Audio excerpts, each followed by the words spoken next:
Welcome back. Thank you for staying with us.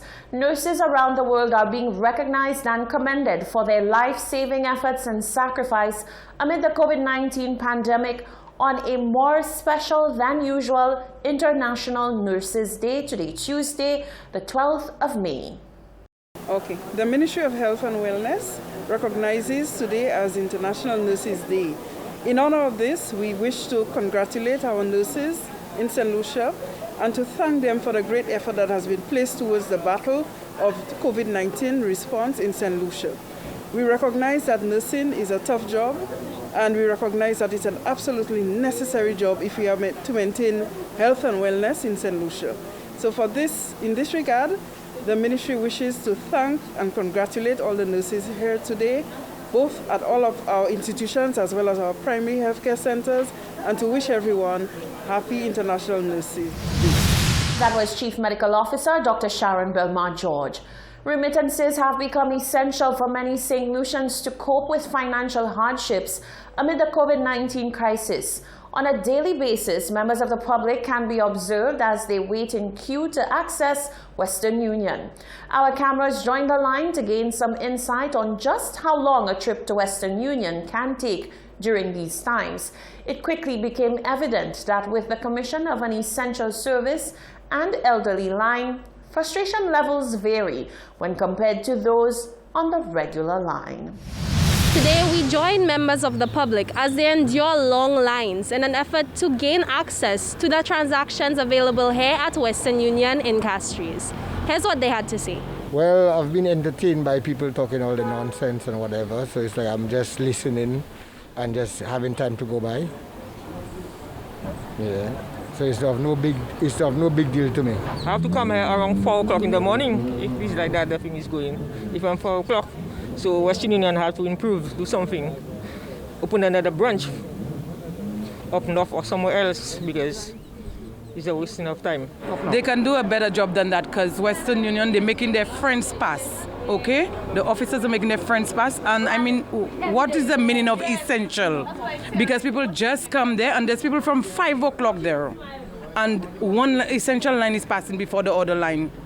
And there's more than 100 people on that line. Meanwhile, those on the line meant for the elderly and essential service workers told a different story about their experience at Western Union. It's moderate. It's not too bad. I mean, I got here. It's okay. The sun is not too hot. I can tolerate it. Today, from another day, I can tolerate it. It's not bad. It's not been difficult because I'm sick, so they gave me the priority to come on this short line. So it's a good thing for me. It's only been 15 minutes I'm here. So you're satisfied with all the essential services line running? Yeah, for now, because I was all over there. I'm right here right now. I'm up front already. So I reach a forward. After it, and watch where I am already. And that's the senior line. My friend is moving okay. I just cannot stand up on the line because I have a bad back. The procedure is really difficult. Young people have to be on the longest line. And they say old people, grown-ups have to be on this line. But it looks really difficult, I'm telling you, my friend. Procedure is complicated. I'm sure of that.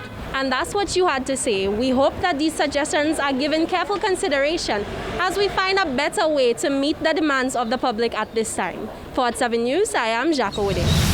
As operations along the Vieux Fort Castries route remain at a standstill, some drivers are taking it upon themselves to continue to serve passengers who wish to travel the route.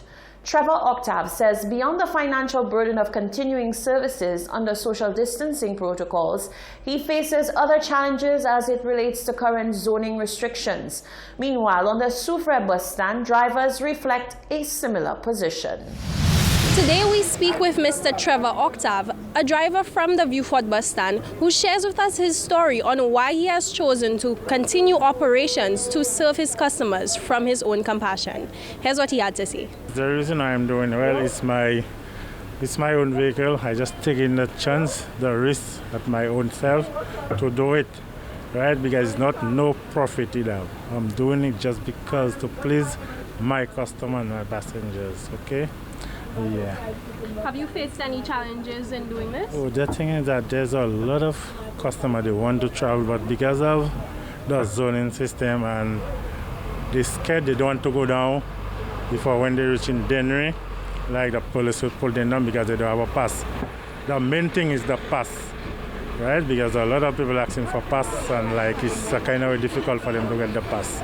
Octave says some days are better than others, but a significant change has been noted in the flow of operations, with loading time exceeding 4 hours on a good day. The thing is that there's no rotation because it's only 3 of us on the road doing it. Right? We're just doing it just to please our customer. Right? There got time because I got a set of people bringing up. Instead, I stay there until 4 o'clock to wait for them. Like, I park in there. If I get people, like 9 people, they're willing to go down to Vieux-Fort. Well, no problem, I'll take them to Vieux-Fort. To get 9 passengers there, I'll spend like 4 hours before I get the 9 passengers. And as we prepare for Mr. Octave to set off on his journey after receiving his final passenger from a 4-hour wait, in a change of pace, we were pleasantly surprised to find not 1 but 3 minibuses here on the Soufrière bus stand, waiting to serve passengers from the city of Castries to the town of Soufrière. Drivers say though business has been slow, they are pleased to serve their valuable customers once more from the city of Castries. For Hot 7 News, I am Jacques Wooding. COVID-19 has meant embracing a new normal. The Hot 7 team spoke to residents of the Belfort community to find out how they have been occupying themselves during all of the COVID-19 protocols. The COVID-19 pandemic has led to a situation where many people have a lot of free time on their hands. Many are finding creative ways to deal with the downtime. Some are using this time to adopt healthier lifestyles. It has been observed that many people are taking up daily exercise. Others are taking advantage of the opportunity for quality time with family. With COVID-19, it has taught me how to be a little bit more patient. Also has gotten the bond with myself and my daughter a lot closer when it comes to the kitchen. So I teach her a lot when it comes to cooking. On an afternoons, we do our regular power walks. So we go for long power walks in an afternoon.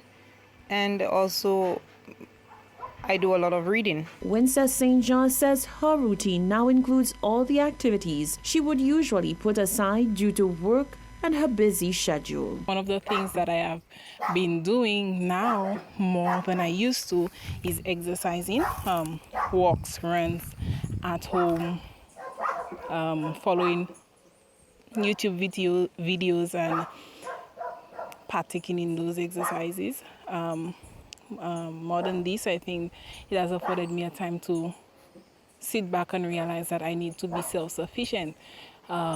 So I've been engaging in farming, little backyard kitchen and all of those things, you know. What can we really survive on if there is nothing, if the food supply runs down? She indicated that now more than ever is the time to reconnect or form new bonds. I've been spending a little more time in studying the Bible and meditating upon those words to see how it applies to my life and how I can be on a better track with God. And I think that everyone should find that connection even now to see how these things are applicable to us. COVID has really been beneficial to me. And that time also spent in bonding with family members and friends. It has really been beneficial to me. On the other end of the spectrum, mechanic Roddy Volney indicated that COVID-19 has not changed his life drastically. He says his job remains very demanding. For the last maybe 15 years, it all has been work. Waking up in the morning, watch some news. After that, it has been work. Whole day until night. I spend my whole day at work. Whole day, maybe 9-10 every day. Okay? So it hasn't changed much for me. The consensus is that with much more free time, members of the public should find ways to improve themselves holistically or avoid stress given the fluidity of the COVID-19 situation and the uncertainty surrounding the future. Rubis West Indies Limited has provided support in the fight against COVID-19. Fernell Neptune tells us more in this report. The Ministry of Health and Wellness recently received the donation of personal protective equipment, PPE, from Rubis West Indies Limited to help healthcare workers in the fight against COVID-19. Country Manager of Rubis West Indies Limited, Gary Gustav, says it is extremely important that his organization play a significant part to ensure frontline healthcare workers, patients, and the community as a whole remain safe from the global pandemic of COVID-19. We are pleased to partner with the CMO and to ensure that those critical persons on the front line get the much needed PPE so as they could continue to work diligently and to maintain their safety, to ensure that their families and the island as a whole continues to recover from this pandemic. We at Rubis have partnered with islands around the region, and we continue to show our appreciation and our support in these tough times. Minister for Health and Wellness, Senator the Honorable Mary Isaac, expressed appreciation to Rubis West Indies Limited for the contribution and says the personal protective equipment is vital in this battle. It is wonderful to see that corporate society is coming forward and working with us to ensure that our people keep safe, that our frontline workers have the necessary PPEs for them to do the job that they are doing. And of course, we all know that so far they have done such a wonderful job in keeping our people safe, in keeping our country safe from this horrible virus. Rubis West Indies Limited made a donation of 2,000 surgical masks, 2,000 N95 masks, and 2,500 gloves. Reporting from the Communications Unit of the Ministry of Health and Wellness, I am Fernell Neptune. This is the Hot 7 TV Nightly News. Stay with us. There's more coming up after the break.